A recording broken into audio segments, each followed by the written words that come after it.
Sir Ajara म्हटलं की अ, धनगरवाडे आणि इतर आदिवासी किंवा इतर जो समाज आहे इथं किंवा ज्या वस्त्या आहेत त्याबद्दल बोललं जाते किंवा त्याबद्दल बऱ्याच वेळा आपल्याला पेपरमधनं किंवा इतर ठिकाणी वाचायला मिळते. तर तुम्ही डंगे धनगरांच्या संदर्भाने लिहिलेलं आहे. हं. तर ते काय प्रकरण आहे? डंगे धनगर याचा अर्थ असा आहे की डंग म्हणजे घनदाट जंगल हं.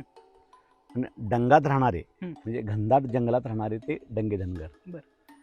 मुळात डंगे धनगर हा जो समाज आहे हं. तो समाज पशुपालक समाज आहे बरं. आणि काहीसा बुजरा समाज आहे. हं. म्हणजे खूपच बुजरा.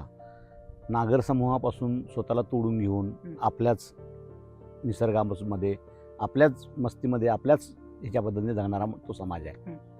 पूर्णपणे नागर समाजापासून तुटलेला समाज होता. आत्ता हळूहळू अलीकडच्या काही काळामध्ये त्याचा नागर समाजाशी संपर्क आलेला आहे. आणि हा डंगे धनगरांचा जो डंगे धनगर समाज जो आहे तो विशेषतः पश्चिम घाटाच्या पूर्व आणि पश्चिम उतारावर आहे. म्हणजे हा डंगे धनगर समाज साधारण पुणे जिल्ह्याच्या मावळपासून सुरू होतो ते पार अगदी पुणे, सांगली, सातारा, कोल्हापूरचा भाग आणि मग खाली सिंधुदुर्गातून पुढं गोवा आणि कर्नाटकातल्या कारवारपर्यंत आणि म्हैसूरच्या पट्ट्यापर्यंत हा पूर्व पश्चिम उतारावर मोठ्या प्रमाणात आहे. मूळचा हा समाज महाराष्ट्रातला. त्यांची स्वतःची म्हणून एक विशिष्ट बोली आहे. लकब वेगळी आहे बोलीची, त्यांच्या बोलीची. आणि हा विशाल प्रदेशावर पसरलेला बहुभाषिक असा विशाल भाषिक समूह आहे त्याचा. आणि या समूहाची जगण्याची स्वतःची वेगळी रीत आहे. म्हणजे निसर्गामध्ये हस्तक्षेप किती करायचा तर तो गरजेपुरता करायचा. म्हणजे निसर्गाबरोबरची एक सनातन आणि अशी मैत्री करत जगत आलेला समाज आहे. म्हणजे आम्ही एखादं झाड तोडणार पण ते कुठलं झाड तोडणार जे झाड आपल्या उपयोगाचं आहे आणि त्याची पुनरुत्पादन आपल्याला करता येते अशा झाडच ते तोडतात. आणि त्यांच्या घराची रचना सुद्धा अशी आहे की वरती ती एक तांबीट म्हणून आमच्याकडे एक गवत मिळते. ते तांबिटानं वरती झाकलेलं छप्पर आणि कुडाच्या भिंती म्हणजे कारवी बांधायची आणि कारवीला मातीने लिंपून घ्यायचं. अशी ती घर आहे. म्हणजे उन्हाळ्यामध्ये गरम होणार नाही आणि पावसाळ्यामध्ये थंडी वाजणार नाही. म्हणजे एअर कूलर, नैसर्गिक एअर कूलर. तर असा तो समाज ज्यांचा संबंध पूर्णपणे निसर्गाशी आहे आणि संपूर्ण जगणं त्यांचं जंगलावर आहे.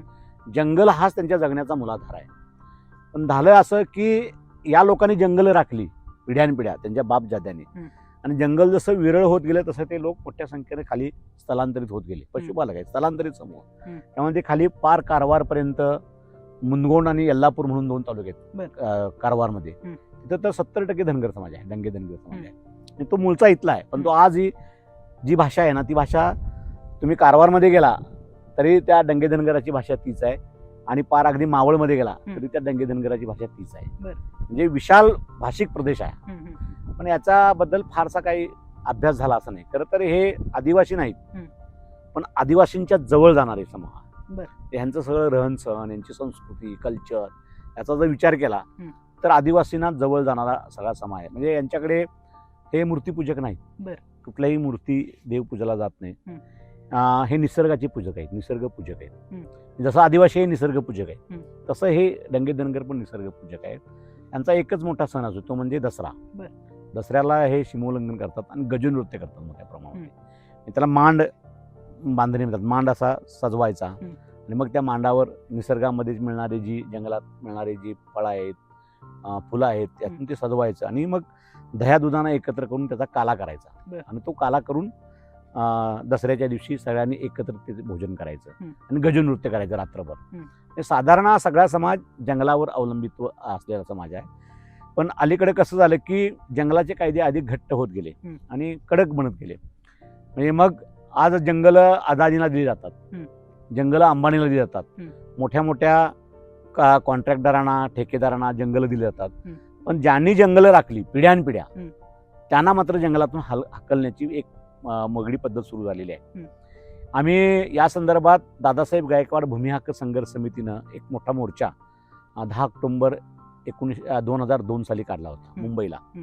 आणि त्या मोर्चाला आम्ही इथल्या सगळ्या धनगर समाजाला घेऊन संघटित करायला सुरुवात केली. कारण त्यांचे वीज नाही, रस्ता नाही, पाणी नाही आणि ज्या जमिनीवर ते पिढ्यानपिढ्या राहिलेत ती जमीन सुद्धा त्यांच्या मालकीची नाही, ती घरं सुद्धा मालकीची नाहीत. अनेक वेळा फॉरेस्टचे लोक येतात, त्यांची त्यांच्या जमिनी तोडून टाकतात, पिकं त्यांची उद्ध्वस्त करतात, घरं मोडून टाकतात.